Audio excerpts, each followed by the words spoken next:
Oh! Oh my gosh! Oh, I can't see.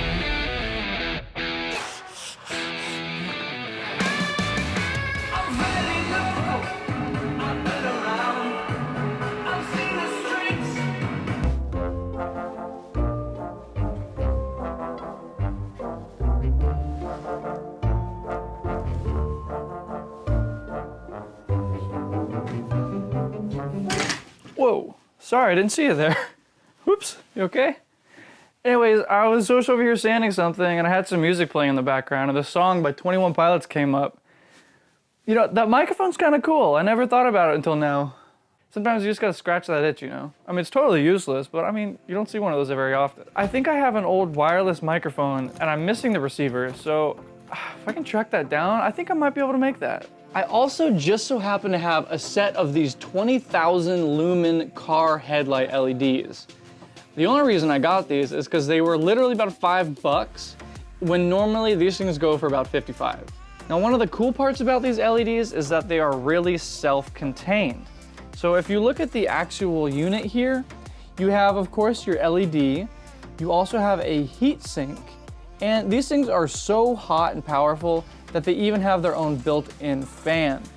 On the end here, you have your power regulator and temperature sensor so it doesn't overheat. And then on the end, you just have your standard positive and negative connector. The first step in disassembly is to go ahead and remove the cover for the battery compartment. Next, that will expose a screw on the back here. Once you remove that, you can slide out the transmitter module, which we won't be needing. Next, you can take off this ring here, which connects the diaphragm to the rest of the microphone. And on the bottom, there is a little connector circuit board, and you can just pop that out with some pliers and a screwdriver.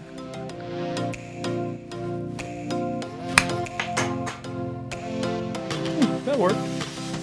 Due to the brass ring preventing the LED module from fitting properly, we can go ahead and cut the plastic tab off the end of the battery compartment, which will let us use a screwdriver to pound out that brass ring and give us the clearance we need. We should be good to fit the LED inside except for one little factor. There's this little plastic protector there on the end.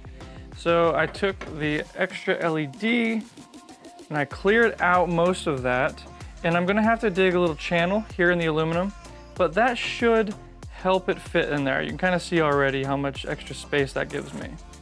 Now this is the power regulator device and the temperature sensor, and fortunately it looks like it fits in here pretty okay-ish, but it's stopping. There's something stopping it. If you look inside here, there are two little grooves right there and right there. That is to allow that transceiver module to fit in there nicely. So I'm gonna have to trim those down. It's a little messy, but I think that will do the job. Now that I know I can get everything to fit inside this little unit here, by the way, I went ahead and cut off the aluminum enclosure for this power regulator just to save a little extra space. I can finally move on to how I want to power this thing. My idea for powering this LED centered around using one of these. And it works. A 9-volt battery will work to power these lights, but it doesn't reach its full potential, so I also wanted to be able to incorporate one of these. Any size of these Ryobi 18-volt batteries works perfectly for getting these lights to light up. I also want one of these 12 or 24-volt power supplies to be able to also be incorporated. Now that I have my power supply options, I also want there to be some format of power control. So if you remember on the front of this little unit here, there was a little gray control panel that housed the power switch for the actual microphone. I went ahead and got my own little switch incorporated in there by using my rotary tool to clear out some of the plastic that was in the way, and using a special 2-part urethane adhesive to glue the switch in place.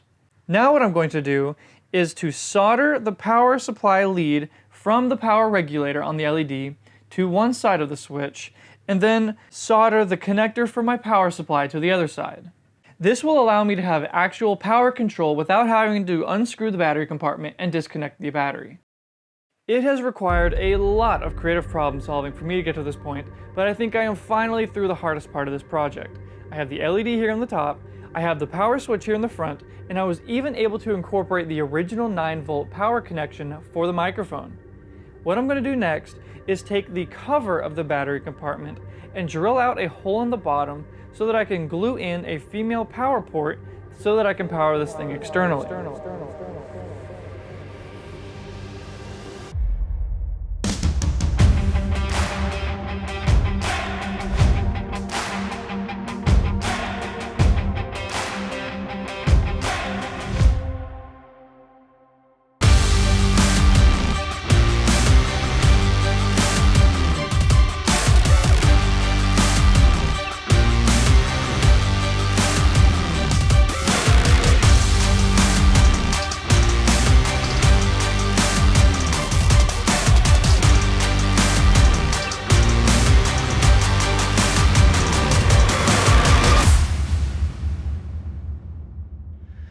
Well, after only blinding myself about 5 times, I finally got this project all done, and it's pretty cool. I'm really happy with how it turned out.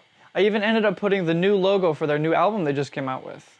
I am glad to have this all finished up though, because now I get to move on to the next project. Thanks again for watching, I appreciate the support, and as always, catch you guys next time.